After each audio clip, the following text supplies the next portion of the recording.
En estos momentos entra al recinto de la Cámara de Diputados el nuevo presidente argentino. Vamos a vivir en libertad.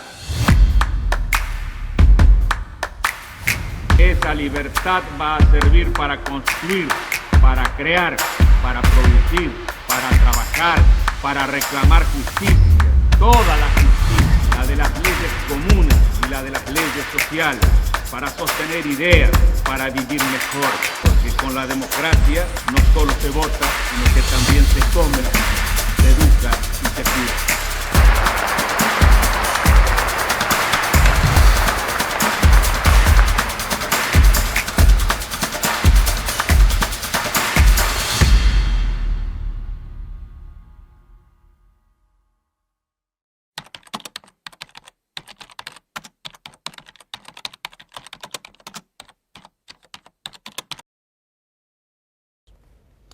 Carlos, usted fue una figura central muy importante de una década también muy relevante en estos 40 años de democracia que estamos tratando de someter a un análisis en este ciclo.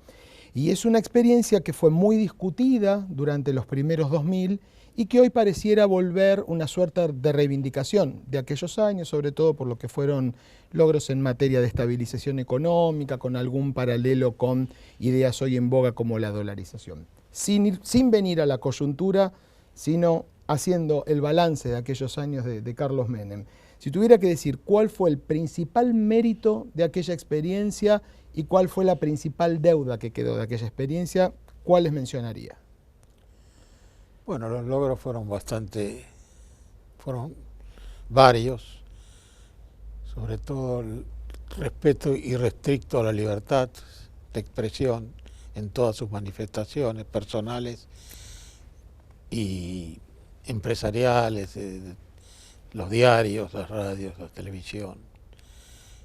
Se respetó irrestrictamente la libertad de prensa.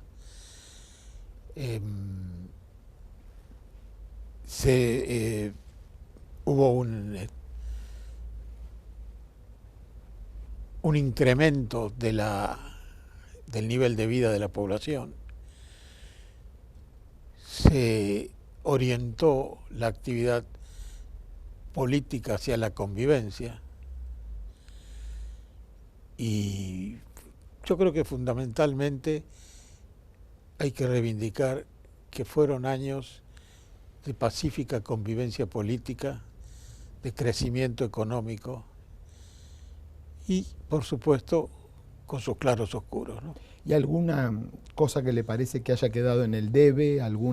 Bueno, hay muchas cosas en ¿Alguna el debe que le venga a la mente como, tal vez como una frustración de un hombre que fue uno de los arquitectos de ese proyecto? Hay muchas cosas que quedaron en el camino. Es decir, ningún gobierno puede pretender realizar todos sus objetivos o sus pretensiones o sus sueños. Pero creo que hemos realizado muchas de nuestras mejores ilusiones respecto al ejercicio del gobierno y por supuesto con sus, como le decía hace unos minutos, con los claros oscuros y las deudas que han quedado. Yo le diría que como me hubiera gustado como participante de aquel gobierno y de aquella década haber podido hacer más por la mejoría del nivel de vida popular.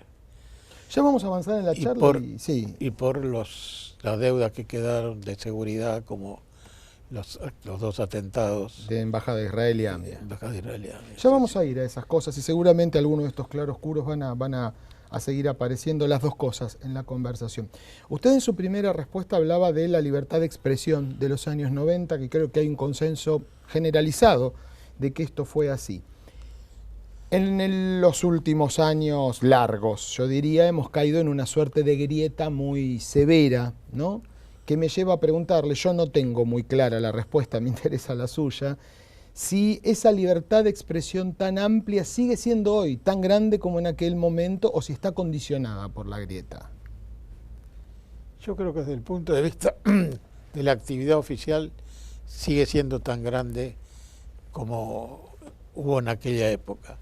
En cuanto a las tensiones que han surgido a partir de hechos que ocurrieron con posterioridad a aquella década, ahí se percibe que se percibe una tendencia a una grieta que yo creo que hay que suturarla rápidamente, porque si algo caracteriza a nuestro país es no tener tensiones raciales ni religiosas. Y creo que todo lo que hagamos para mantener esa pacífica convivencia, esa respetuosa convivencia entre argentinos de distintas religiones, procedencias raciales, políticas, etcétera, es algo muy importante al que debemos dedicar gran parte de nuestra actividad. ¿Sabe cuál es mi duda cuando le preguntaba lo anterior? Es, en los años de Menem se decían muchas cosas sobre Carlos Menem y sobre todo su elenco, sobre todos ustedes. Muchas a favor y muchas también muy encendidamente en contra. Entonces, cuando escucho hablar, o yo mismo hablo de la grieta, me pregunto si ese es un invento nuevo, o si realmente, por ejemplo, no existía también una grieta en los años 90, solamente que la política la administraba de una manera más eficaz. Yo creo que las críticas que nos hacían legítimamente, porque por supuesto nosotros siempre defendimos la libertad de expresión. La corrupción era un eje enorme, por ejemplo. Nosotros, en ese sentido, nunca pretendimos que esas críticas no se hagan. Las críticas se deben hacer y los hechos que podían haber ocurrido tienen un ámbito en la justicia que en algunos casos los ha aclarado, en otros casos están en trámite, pero lo que me parece que hay que destacar esencialmente de la década de Carlos Menem es su absoluto respeto a la libertad de prensa y de expresión, que no es común en la Argentina, no era común en la Argentina. Volviendo a la cuestión de la grieta, digamos, los años 80 y los años 90 fueron épocas, 2 décadas de mucho consenso político en momentos críticos. Lo primero que me viene a la memoria es el respaldo del peronismo al gobierno de Alfonsín en la crisis de Semana Santa, por ejemplo, y después cuando se produce el cortocircuito por el interés de Carlos Menem de ser reelecto, bueno, ese conflicto que existía se termina manejando, se termina negociando y da origen al proceso de reforma constitucional de 1994, del cual usted fue uno de los convencionales también. ¿Se perdió esa gimnasia de diálogo, usted percibe? No. No, hoy dice que esa gimnasia de diálogo está vigente. Totalmente. Porque uno encuentra al contrario, Carlos, acá me interesa repreguntarle, que en aras de la grieta uno ha visto en la última campaña, por ejemplo, y sin querer caer en la coyuntura, llamamientos a exterminar a un sector político determinado. Yo no lo he escuchado. ¿Respecto de quién? Bueno, por ejemplo, Patricia Bullrich ha hecho campaña diciendo terminar, liquidar, exterminar al kirchnerismo. Yo no quiero caer, pero quiero ilustrarlo creo solamente. Creo que es un lenguaje inapropiado. Es decir, creo que si en algo los argentinos debemos, digamos, enorgullecernos, es de una pacífica convivencia política. Y que en ese sentido no debemos permitir que nadie ni nada obstruya esa práctica democrática de la cual yo personalmente estoy orgulloso. Pero volviendo a la mirada de largo plazo, porque mi interés no es llevarlo a la coyuntura, es posible que nosotros los periodistas, que la misma sociedad vea mucha pelea política en la superficie, pero que los vasos comunicantes por debajo, que tal vez no los advertimos tan claramente, siguen funcionando? Yo creo que la disputa política es naturalmente, digamos, fuerte y profunda a veces, ¿no es cierto? Las diferencias políticas, ideológicas, coyunturales, muchas de ellas. Así que a mí no me asusta eso en la Argentina, no me parece mal. ¿Usted ve una política intensa, no una política rota, por lo que trato de entender? Veo políticos que discuten con fuerza, digamos, con profundidad y con cierto nivel de confrontación, pero eso no me parece un peligro para la democracia argentina, al contrario. Yo creo que nosotros debemos, de alguna manera, crear los ámbitos donde esas discusiones se den y donde esas disputas tengan un marco de convivencia y de pacificación, ¿no? Porque fíjese que yo le quiero seguir dando vuelta a este tema porque me sorprendió un poco su respuesta en términos de observar lo que llamamos grieta con tanta naturalidad, Sí, con tanta tranquilidad. Entonces quiero seguir dándole vuelta un poquito a esto. Da la sensación de que a la democracia argentina le hacen falta consensos en temas que deberían permitir consensos amplios. La estabilización de la economía, por lo menos con algunas ideas fuerza. Después, por supuesto, que están las ideologías, las distintas maneras, si se aplica un programa de ajuste, dónde se ajusta, dónde no se ajusta, claramente, pero estabilizar la economía. La cuestión de la seguridad, la necesidad de combatir el crimen organizado, sobre todo el narcotráfico, en ciudades tan importantes de la Argentina como Rosario o en el propio conurbano bonaerense. Pero uno detecta como que hay una dificultad del sistema político para elaborar esos acuerdos. ¿Usted no lo ve así? No lo ve. No, sinceramente no lo veo. Creo que no es fácil elaborar acuerdos en materias como la que usted señala, y como ejemplo le doy la seguridad. No es fácil, hay que compatibilizar concepciones distintas y basado en ideologías sobre qué se entiende por seguridad, qué se entiende por represión, a qué nivel hay que llevar la represión, etcétera, de la delincuencia.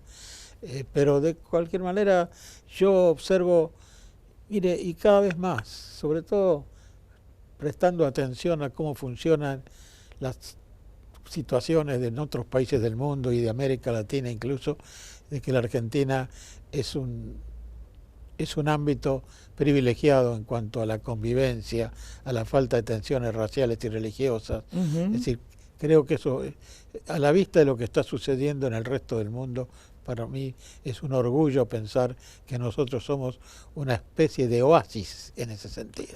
Al comienzo de la charla usted rescataba como uno de los principales legados de los años 90 una mejora en el nivel de vida, en las condiciones materiales de vida, por lo menos de un sector amplio de la población. Hoy estamos ante una realidad en la que nos espantamos con un nivel de pobreza superior al 40%, niveles de inflación muy elevados, muy sostenidos. Una pregunta que es una idea fuerza de este ciclo de entrevistas que estamos haciendo es, en este aspecto socioeconómico, ¿qué es lo que falló a lo largo, punta a punta de 40 años, más allá de las distintas etapas? ¿Qué falló? ¿Cómo llegamos a esto, Carlos? Mire, ¿qué falló? Fallaron muchas cosas. Entre otras cosas, fallaron algunas concepciones económicas desacertadas. La Argentina sufrió sequías, sufrió disminución de sus ganancias de exportación. En fin, hemos sufrido muchos inconvenientes para mantener quizás niveles de vida que en otro momento fueron posibles de mantener, ¿no es cierto? Pero yo creo que en general, si usted analiza la concepción ideológica, política, social y económica de los grandes partidos políticos o movimientos políticos y sociales de la Argentina, va a ver que hay muchas coincidencias, muchas más coincidencias que disidencias. Y creo que, bueno, cada dirigencia le toca dirigir el país en distintos momentos y sobre todo creo que es muy importante en esta situación que vive el mundo, cada vez que nosotros empezamos una gestión, estudiar de qué manera podemos insertarnos en el mundo. Es interesante esto que dice, porque me lleva a algo que tenía muchas ganas de preguntarle particularmente a usted, porque Carlos Menem llegó al gobierno en aquel momento con una imagen de que era un líder, como se da en llamar, populista, aquella cuestión de la revolución productiva y el salariazo que le hacía temer al establishment. ¿Cuánto primó en el rumbo que tuvo el gobierno de Carlos Menem la vocación de él o la visión de él, por un lado, o por el otro, la conciencia de que el mundo en aquel momento histórico marchaba en otro sentido? Yo pienso que una de las características del peronismo en general, en todos sus gobiernos, fue el adaptarse a las condiciones económicas que en estos momentos vive el mundo. Por ejemplo, cuando el primer Perón adopta la política de la sustitución de importaciones, ¿por qué lo hace? Era la época. No solo era la época, era la posguerra, Claro, no había lo que importar. claro. Y ahí se genera lo que se llamó las industrias locales, ¿no es cierto?, sustitutivas de importaciones. Y eso sí, pero esas son coyunturas económicas que van apareciendo de acuerdo a las circunstancias mundiales y que no hay que asustarse si en momentos hay que cambiarlas, porque lo que no hay que hacer es correr en contra de las grandes corrientes económicas y sociales del mundo. Entonces podríamos, de sacar algunas conclusiones de esta charla, que para eso es la convocatoria. Podemos decir que tal vez las ideologías o los marcos ideológicos previos con los que un sector político llega al poder deberían pesar un poco menos y debería pesar un poco más la lectura de la tendencia debería pesar internacional. decisivamente la lectura de la situación económica y social internacional. Y eso puede ser una de las cosas que fallaron en estos 40 años. En algunos aspectos sí. Es decir, creo que hay un libro que yo siempre recomiendo, que es poco conocido quizás, que se llama Perfiles de Coraje, Profiles of Courage, que está escrito por John Kennedy. Claro. Y él lo que dice ahí y lo que sostiene ahí es algo muy interesante, porque ¿qué es la base de lo que sostenía Kennedy en ese libro? Que el gobernante no debe empecinarse en seguir los rumbos que ha prometido seguir o que son parte de su ideología tradicional, sino que debe, en vez de empecinarse en ir contra la corriente, a tratar de causar las políticas económicas y sociales en las grandes corrientes mundiales. Ahora lo traigo al presente, de vuelta, Carlos. ¿Y este es un momento para dolarizar, le parece? De acuerdo con lo que el mundo nos... Yo no sé lo que es dolarizar, sinceramente. Cambiar no el peso, abandonar el peso y reemplazarlo por el ¿Y dólar. cómo hace? ¿Qué va a imprimir dólares? No lo entiendo, sinceramente. Discúlpeme, yo no soy economista, pero tampoco soy un tarado. Es decir, no entiendo. Bueno, usted estuvo muchos años muy cerca del poder, así que si usted no lo entiende... No entiendo qué quiere decir dolarizar. ¿Qué vamos a hacer? ¿Vamos a imprimir dólares? No, seguramente no. ¿Y qué vamos a hacer? Vivir con lo que ingrese en concepto de exportaciones o de ¿Pero préstamos usted cree financieros. que eso es posible? Yo creo que no, me interesaba su postura. Yo creo que no. Carlos, hablábamos al comienzo de luces y sombras de la etapa de los años 90 y bueno, acá le quiero preguntar sobre algo que muchas veces se señala como algo que quedó en el debe de aquella experiencia. Muchos sitúan en aquellos años el comienzo de una relación impropia entre poder político, poder judicial y servicios de inteligencia. Usted mencionaba también el tema AMIA, bueno, eso fue filmado directamente con el juez Galeano ofreciéndole dinero a un supuesto testigo, todo con participación de la inteligencia. ¿Es realmente así? ¿Usted siente que algo cambió en aquella época? Le complemento la pregunta. ¿Fue una respuesta tal vez al comienzo de una tendencia de judicialización de la política que sí me parece que comienza en esos años? Sé que le hice una pregunta amplia, a ver.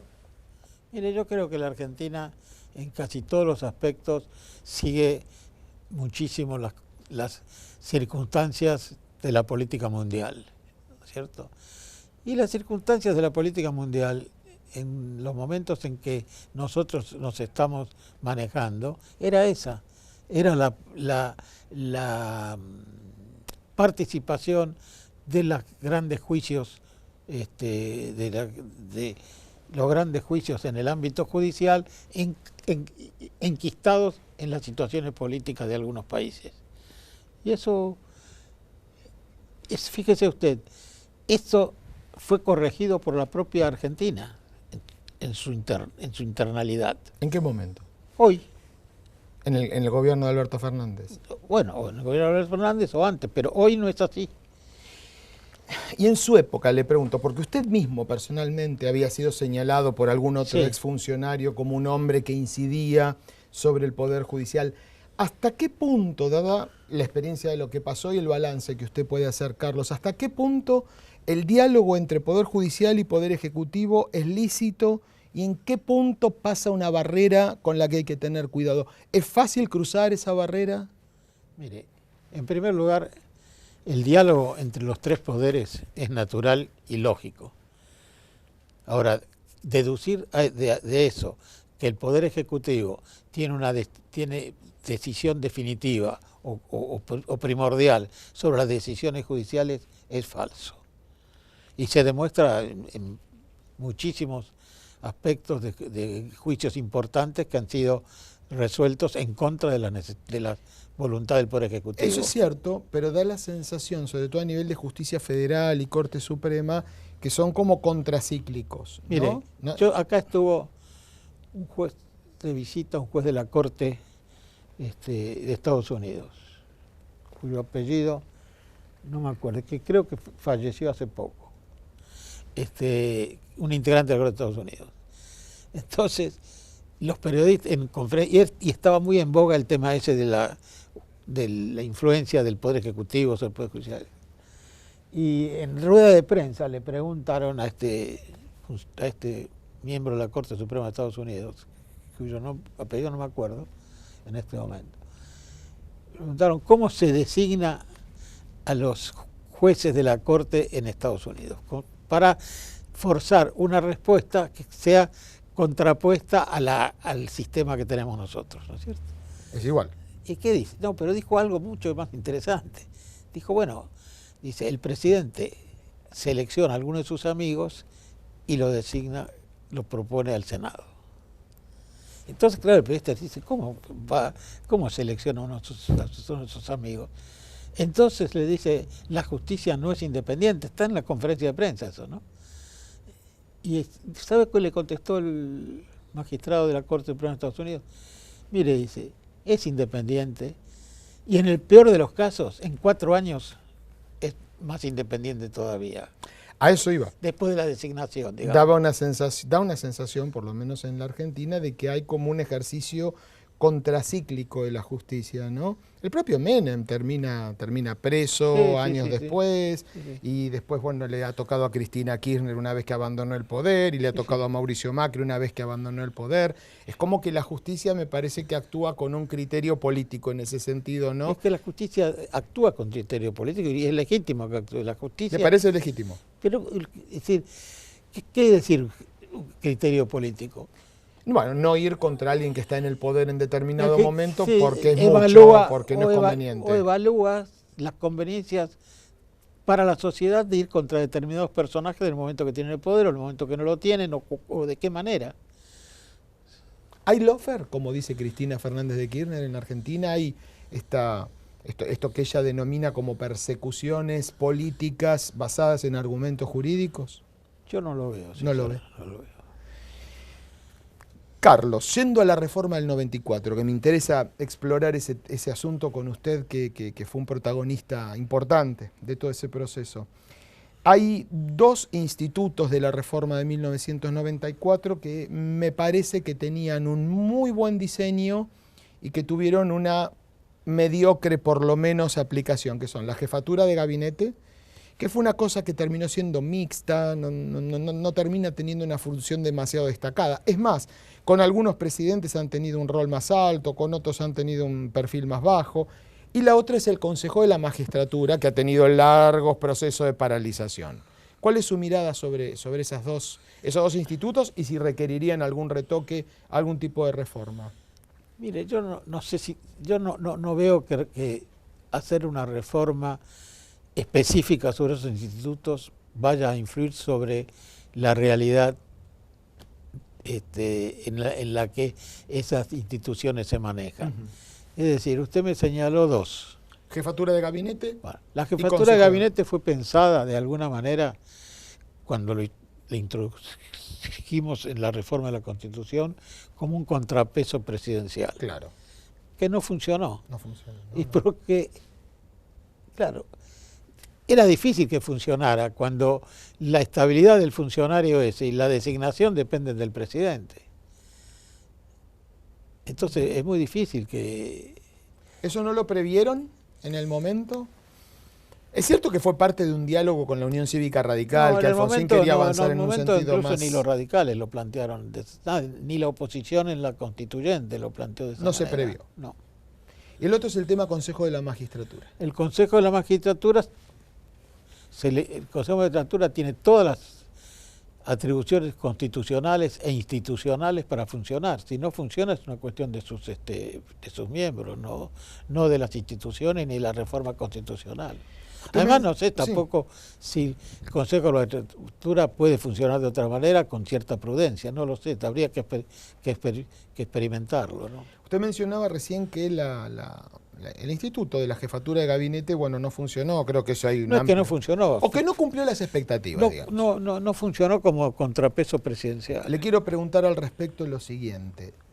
Uno, como constituyente, en su caso, puede pensar el mejor marco institucional, legal, pulir un artículo. ¿Hay sistema que pueda funcionar por sí mismo, por sus propias virtudes, si los actores políticos que lo tienen que encarnar no lo hacen funcionar de una manera virtuosa, o si conspiran contra él, o si vacían las instituciones? Todas las instituciones funcionan de acuerdo a los integrantes que la forman. No hay institución que se pueda funcionar por sobre los seres humanos que la integran, que llenan sus cargos fundamentales. Esto tiene miles de ejemplos en todo el mundo, en todas las cortes del mundo, etcétera. Una de las cuestiones que se debaten muy frecuentemente, sobre todo en momentos de inestabilidad política o de zozobra, es si el presidencialismo sigue siendo la opción preferente para la Argentina o si no sería más conveniente pasar a un sistema parlamentario, sobre todo porque ya no hablamos de una alternancia entre peronistas y radicales, esto se recicló en dos grandes alianzas, en el ciclo electoral 2023 esto se rompe y aparece un tercer actor por derecha, da la sensación que el sistema que conocimos se terminó de romper o de reestructurar, digamos. ¿Le parece una opción válida pensar en un sistema parlamentario o esto es algo un poco ajeno a nuestra tradición política? Es ajeno a nuestra tradición política. Expláyese, por favor. La tradición política argentina históricamente es presidencial. Cualquiera sea la designación con que pueda señalarse la institución presidencial. Y creo que esto es parte de nuestra cultura política y que funciona muy bien en algunos momentos, funciona menos, quizás funcione con menores garantías en otros momentos, pero esto nadie puede garantizar el funcionamiento correcto de una institución al margen de sus integrantes. Usted puede diseñar la mejor constitución del mundo y si los encargados de hacerla cumplir no la cumplen con eficiencia, con eficacia, con honradez, no va a funcionar. Hablando de este tema, hablando de la conducta de los argentinos y argentinas de a pie, bueno, vivimos hace algo ya más de un año un episodio muy conmocionante como fue el intento de asesinato de la vicepresidenta. Sí. ¿Qué sabor le dejó eso? Supongo que amargo, pero ¿qué evaluación le dejó eso? ¿Eso le parece un hecho aislado? ¿Le parece producto de un ambiente político más envenenado que lo conveniente? Mire, creo que es un hecho absolutamente aislado, ¿sí?, ajeno a las prácticas políticas normales de la Argentina. Porque usted sabe que fue sorprendente, Carlos, por lo menos para quien le habla, en la previa, el tiempo previo, las semanas anteriores a ese atentado, es como que el ambiente político, sobre todo en la ciudad de Buenos Aires, estaba enrarecido, envenenado. Si usted circulaba por el centro, veía como pequeños grupos de personas comunes, de civiles, hostigando a funcionarios a la salida ya sea de la Casa Rosada o de algún ministerio cuando cruzaban la plaza, escraches, personas que se apostaban con un megáfono frente a las oficinas de la vicepresidenta, profiriendo amenazas,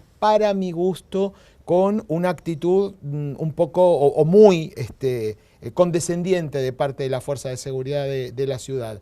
Días después se produce este episodio y entonces uno empieza a recapitular y recuerda todas aquellas escenas. A mí, por lo menos, me interesa su reflexión, da la sensación de que hay algo más en el ambiente político que está más cargado que lo conveniente. Yo hoy no lo veo así. En aquel momento quizás sea correcto el análisis que usted hace, ¿no es cierto?, en aquel momento. De cualquier manera, yo creo que siempre esa fue nuestra conducta desde el gobierno y creo que es lo que corresponde. Siempre es preferible dejar libertad de que la gente se exprese de una manera grosera o Pero amenazante también. amenazante, mientras no se conforme una amenaza cierta contra la vida o la integridad del funcionario. Yo creo que nunca es preferible reprimir, siempre es preferible dejar que se agote la respuesta. Fue interesante a lo largo de la charla su mirada optimista. Soy muy optimista sobre la Argentina. ¿Por qué? Porque creo que la Argentina y los argentinos, quizás no lo comprendamos, somos un oasis en el mundo. Somos un país maravilloso que no tiene tensiones raciales ni religiosas. Y eso es un valor importantísimo. Quizás lo que yo siempre señalé como un defecto de nuestra sociedad es que no somos solidarios. ¿En qué sentido, Carlos? Sí, yo creo que casi no hay ningún argentino que sienta que su destino está ligado al de los otros argentinos. Hay una conducta individualista. Es decir, tenemos que profundizar nuestra convicción de que tenemos un destino común. Por eso en la Argentina se inventan metalenguajes que en otro lugar del mundo ni se entienden ni se practican. Por ejemplo, es común decir en el barrio, fulanito se salvó. ¿De qué se salvó? Cuando usted dice que alguien se salvó en el exterior, le dicen que hubo un terremoto, una inundación. No. ¿De qué se salvó? Se salvó salió sobre el conjunto. Se destacó en el conjunto. ¿Cómo lo hizo? Mató, robó, engañó. Eso es otro tema que se puede discutir o que no le dan importancia a algunos. Yo creo que nuestra sociedad tiene que rescatar la voluntad de que nuestro destino está ligado al resto de los argentinos. Para cerrar con esta misma idea, quiero preguntarle, última pregunta, si nos está faltando recrear una épica de nación. Sí. ¿Y cómo se la recrea? No sé. No lo sabe. No lo sé. ¿Hay algún actor político, social que usted crea que tiene la autoridad suficiente como para liderar ese tipo de convocatoria? No lo veo en este momento, sinceramente. Si usted me hubiera preguntado en la época de Carlos Menem, le hubiera dicho Carlos Menem era. Si usted me preguntaba eso en la época de Irigoyen, le decía Irigoyen era. Si usted me lo hubiera preguntado en la época de Perón, también. Y sin embargo no pasó. ¿Líder se busca? Sí, yo creo que sí. Yo creo que los argentinos, más que un líder, estamos buscando la recreación de una épica de nación, que es lo que hablamos hace un rato. Que nos devuelva a los argentinos la sensación de que nuestro destino personal está ligado al del resto de los argentinos. Que saquemos o nos olvidemos de esa concepción absolutamente individualista que nos ha afectado tanto. Carlos, muchísimas gracias por habernos acompañado. Por favor.